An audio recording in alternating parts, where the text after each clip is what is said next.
Consider that Donald Trump announces his re-election campaign today with the worst prosecution record of any first-term president. Convictions or charges against his longest-serving advisor, his national security advisor, his deputy campaign manager, plus two top aides who are already in prison right now, Michael Cohen and Paul Manafort. Well, most politicians would avoid doing just about anything to bring these stories back up, let alone appear to interfere to help these convicted felons. But Trump's Justice Department just interfered in convicted felon Paul Manafort's prison assignment, with Bill Barr's top deputy contacting New York authorities through a letter that may help shield Manafort from New York's notorious Rikers Island prison. New York Times headline tells the story. Manafort seemed headed to Rikers, then the Justice Department intervened. The story notes several odd things here. Wardens typically deal with this, not the number 2 at DOJ, and that, quote, most federal inmates facing state charges are held on Rikers. Now, legal experts tell us this whole arrangement's unusual, nearly unprecedented. Manafort's team, for their part, they argue this case is not like most other inmates, so these comparisons, they say, don't really matter. Now, we've done several reports on the horrific conditions at Rikers on the beat, the allegations of systemic inmate abuse, staff negligence. There was a beating of an inmate to death. In fact, I pressed the former top federal prosecutor for New York about these conditions, and he told us it may be time to simply close Rikers rather than even try to reform it. And today we have the Trump DOJ suddenly taking an interest in protecting an inmate from Rikers, as the Trump administration proclaims its interest in criminal justice reform and hosting Kim Kardashian at the White House just last week as the president goes into re-election mode. And all of this can obscure something that's really important. When and how do they care about who's in jail? What about inmates who are not named Paul Manafort? Because this concern about Manafort's prison experience is for a convicted felon. Thousands of people at Rikers haven't been convicted of anything. They're simply awaiting trial. They are presumed innocent. They just don't have the money for bail. The federal stats show often those people, a majority of inmates, are just awaiting trial. So where is the Trump DOJ's concern for all of them? On this story, I bring in Matt Miller, who worked at the DOJ under President Obama, and Jason Johnson back with us. Jason, your view on what this kind of story reveals? It reveals the inherent corruption of this administration and the dishonesty in our public discourse about prison. Well, look, Rikers is a problem. Rikers has all sorts of abuses. But let's be clear, Paul Manafort was not going to be in Gen Pop. He was not going to be writing lyrics on toilet paper about his first day out and how his family got popped and locked up, right? He was going to be protected in a way that the vast majority of the people in that prison never were. So the fact that this administration will intervene and prevent him from even that level of consequence from the crimes that he's committed indicates not only do they not care about criminal justice reform, but they see themselves and everyone associated with them as above the law. Take a listen, Matt, to what Trump was saying when he got the news about Manafort's prosecution. Can we? I feel badly for him. I think it's a very sad situation. I saw that just a little while ago. And certainly on a human basis, it's a very sad thing. I feel badly for him. Matt, what do you think, having worked around these issues? I mean, with respect to the president's comments, look, I think when he talks about law and order, he has always meant law and order for people that don't look like him and don't look like his friends. That's always what he's meant. With respect to what the department did here, it's incredibly unusual for the Deputy Attorney General to do this. I don't remember a Deputy Attorney General when I was there ever intervening on a specific inmate's issue. I talked to other former alumni of Deputy Attorney General's office. No one could remember a DAG having done this.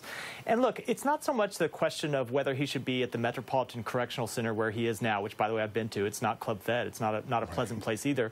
Or Rikers Island. The question is, should it have followed the normal course of action?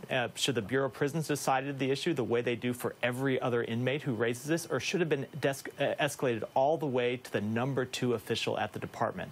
And look, if the new Deputy Attorney General wants to receive inmate petitions and act every time and be the decider every time an inmate wants to make a request for where he or she ought to be housed, then fine. But if he's just going to do it for the case of the president's allies, I think it tells you a lot about his priorities. Exactly, and if he's so concerned concerned about the idea that the detention at Rikers is rough, this is a federal government. You need to have policies that deal with that at a systemic level, not just for friends of Trump, be they convicted felons or not. And that brings me to the other reason we want to get into this is we're not new to the Rikers discussion here. Rikers is one of the most horrific prisons in the world.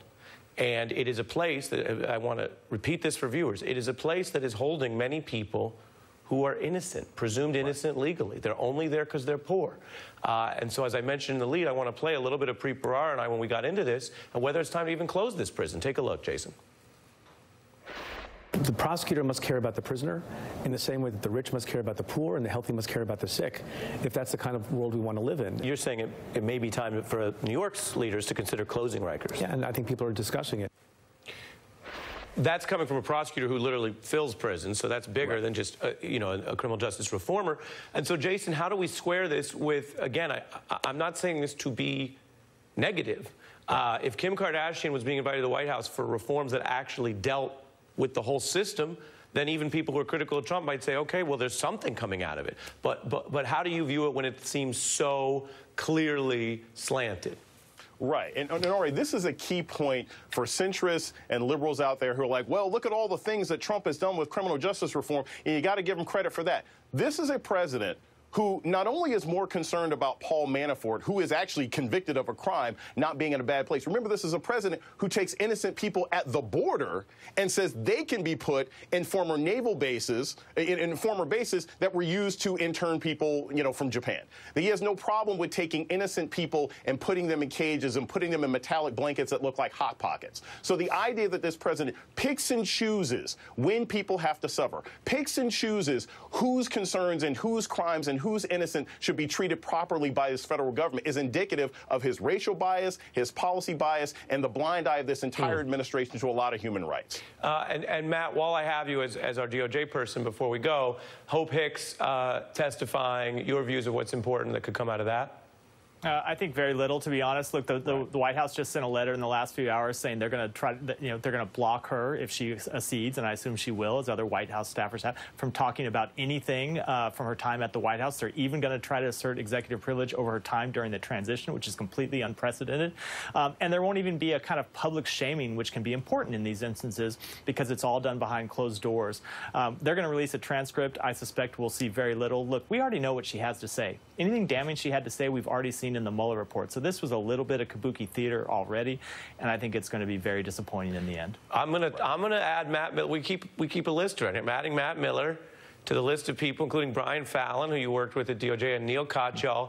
We're hearing, no offense, but we're hearing more and more sober establishment insiders basically call out what they're seeing in the Congress as insufficient, which I suppose means you're leaning towards something bigger than hearings, Matt. Look, I think they're doing their best. They have a, they have a very tough road. I mean, they're finding that they can't enforce their subpoenas without going to court. It takes a long time. They don't have a lot of options. And the only option they do have, impeachment, that doesn't have support from a majority of that caucus right now. So in the meantime, I think Chairman Nadler's just in a very difficult place where he's kind of caught, between two sides. And Jason, I'm going to let you respond to that at some future episode of The Beat. At some future episode of The Beat. I could just see him feeling feelings. Matt in our second segment, Jason in our first and second segment. My thanks to both of you. Thanks, Derek. Got to fit in a break, but as I mentioned, we got a lot of good